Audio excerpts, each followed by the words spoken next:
ये सवाल कर रहा है कि एक त्रिभुज एबीसी है, इसमें एंगल एबीसी 6 टाइम्स है एसीबी का, एंगल बी ए सी 5 टाइम्स है एंगल एसीबी का, ए बी की वैल्यू 7 है, ए सी की वैल्यू 25 है, तो आपको बताना है कि बी सी की लंबाई क्या है। इस सवाल का जो उत्तर है वो कुछ सेकंड में लगाया जा सकता है, वो है 24 सेंटीमीटर। कैसे, इसको पहले समझना, ठीक है, बहुत ध्यान से समझना। सबसे पहले आप एक चीज बहुत गौर से देखना, यहां 3 एंगल्स प्रोवाइडेड है। एबीसी को एसीबी के टर्म में डिफाइन किया गया, तो मैं ऐसे अगर बनाऊं, लेट से फॉर एग्जांपल मैं कहूं ये ए है, ये बी है, ये सी है, तो आप कहोगे कि एसीबी को अगर मैं थीटा मान लूं, तो जो एबीसी है वो 6 टाइम्स ऑफ थीटा है, और ये वैल्यू इसी एसीबी का 5 टाइम्स है, यानी वैल्यू 5 टाइम्स ऑफ थीटा हो गया। ठीक है। अब एक बात बताओ, आप एंगल रेशियो आपको क्या दिख रहा है? आपको एंगल रेशियो दिख रहा है 1:5:6।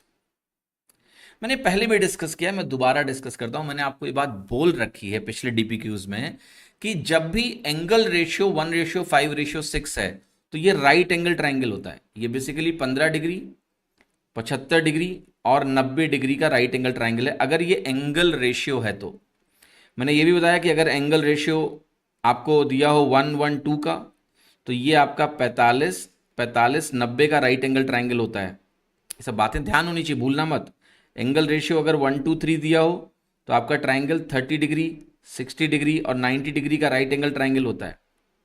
और अगर आपको एंगल रेशियो ऐसा दिया हो 1:1:4, तो ये जो ट्राइंगल होता है ये 30:30:120 का राइट एंगल, मतलब ये राइट एंगल ट्राइंगल नहीं होता एक्चुअली, बट मैंने ये भी ध्यान रखने को आपको बोला है कि इसेंशली एक आइसोसेलेस ट्राइंगल बनता है, और ये आइसोसेलेस ट्राइंगल जो है 30:30:120 का आपका साइड रेशियो, मतलब एंगल रेशियो बन जाता है।